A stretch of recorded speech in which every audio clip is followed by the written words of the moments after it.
नमस्कार, आप देख रहे हैं पंजाब केसरी टीवी। मैं हूं आपके साथ रिद्धि गौतम। बिहार में बहार है, नीतीश कुमार है। बिहार में प्रधानमंत्री नरेंद्र मोदी और मुख्यमंत्री नीतीश कुमार की जोड़ी हिट साबित हुई है। 243 की 243 सीटों पर रुझान सामने आ गया है, जिसमें एनडीए को बम्पर बहुमत मिलता हुआ नजर आ रहा है। एनडीए 195 सीटों पर बढ़त बनाती हुई नजर आ रही है। वही महागठबंधन की बात की जाए तो महागठबंधन को सबसे बड़ा झटका लगता हुआ नजर आ रहा है। महागठबंधन इस समय 42 सीटों पर सिमटती हुई नजर आ रही है। रुझानों में इस समय भारतीय जनता पार्टी सबसे बड़ी पार्टी बनकर उभरी है। बड़े भाई की भूमिका में इस समय भारतीय जनता पार्टी नजर आ रही है। बीजेपी 88 सीटों पर बढ़त बनाती हुई नजर आ रही है, तो दूसरी तरफ जेडीयू 78 सीटों पर। और इसी बीच एक बड़ी खबर निकलकर सामने आ रही है कि शाम 7 बजे प्रधानमंत्री नरेंद्र मोदी बीजेपी कार्यालय पहुंचेंगे, जहां पर वो देश की जनता को, बिहार की जनता को संबोधित करेंगे। जेडीयू के कार्यकर्ता में किस तरीके का उत्साह देखने को मिल रहा है, तस्वीरों को देखकर आप अंदाजा लगा सकते हैं। यहाँ पर तीर से तीर और लालटेन लेकर पहुंचे हैं जेडीयू के कार्यकर्ता। फिलहाल की बात की जाए तो एलजेपीआर के खाते में 22 सीटें हैं। हिंदुस्तानी आवाम मोर्चा 4 सीटों पर बढ़त बनाती हुई नजर आ रही है। आरएलएम की बात की जाए तो 3 सीटों पर इस समय आगे चल रही है। वही हम नजर डालें महागठबंधन पर, जिसके मुखिया तेजस्वी यादव का चुनाव खुद राघोपुर में फंसा हुआ है। आरजेडी इस समय 32 सीटों पर आगे चल रही है। वही बात की जाए कांग्रेस की तो कांग्रेस डबल डिजिट से सिंगल डिजिट में आ गई है। लेफ्ट की बात करते हैं तो लेफ्ट 5 सीटों पर चुनाव यहां पर आगे चल रही है। वीआईपी का सूपड़ा साफ हो गया है। प्रशांत किशोर जो चुनावी रणनीतिकार माने जाते थे, उनका भी बिहार की जनता ने इस बार सूपड़ा साफ कर दिया है। 2030 के चुनाव में प्रशांत किशोर क्या कमाल कर पाते हैं, ये फिलहाल देखना बेहद महत्वपूर्ण होगा।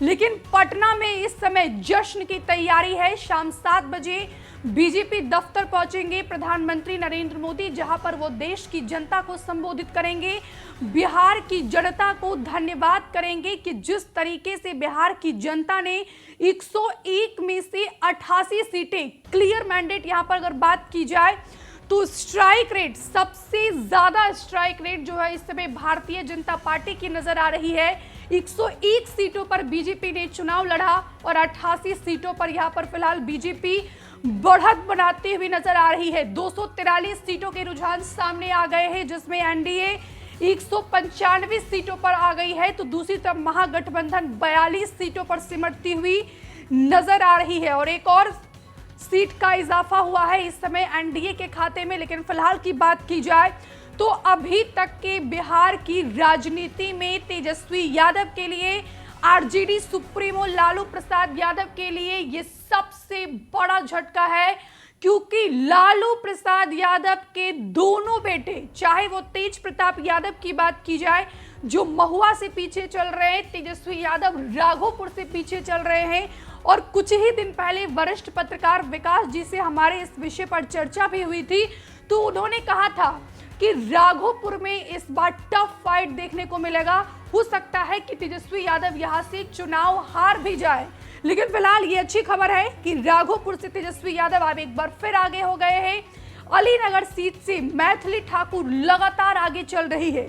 ऐसे में बयानबाजी का दौर लगातार जारी है। और इसी बीच जेडीयू यानी कि जनता दल यूनाइटेड ने सोशल मीडिया प्लेटफॉर्म एक्स पर ट्वीट कर लिखा है कि ना भूतो न भविष्यति, नीतीश कुमार बिहार के मुख्यमंत्री थे, हैं और रहेंगे। लेकिन यहां पर बात की जाए तो अब विपक्ष की तरफ से कई सारे सवाल भी उठाए जा रहे हैं। लेकिन इसी बीच अखिलेश यादव ने भी ट्वीट किया है। अखिलेश यादव ने ट्वीट कर एसआईआर पर सवाल खड़े किए हैं। अखिलेश यादव ने क्या ट्वीट किया है वो हम आपको बताते हैं। समाजवादी पार्टी के प्रमुख हैं, इन्होंने भी बिहार के चुनाव में पूरी ताकत झोंक रखी थी और इन्होंने ही ये बयान दिया था कि बिहार का चुनाव उत्तर प्रदेश के चुनाव का सेमीफाइनल है। तो यहाँ पर अखिलेश यादव ने ट्वीट कर लिखा है कि बिहार में जो खेल एसआईआर ने किया है। हमसे जुड़े रहने के लिए हमारे YouTube चैनल को सब्सक्राइब करें और नई वीडियो की नोटिफिकेशन के लिए बेल आइकॉन को दबाएं।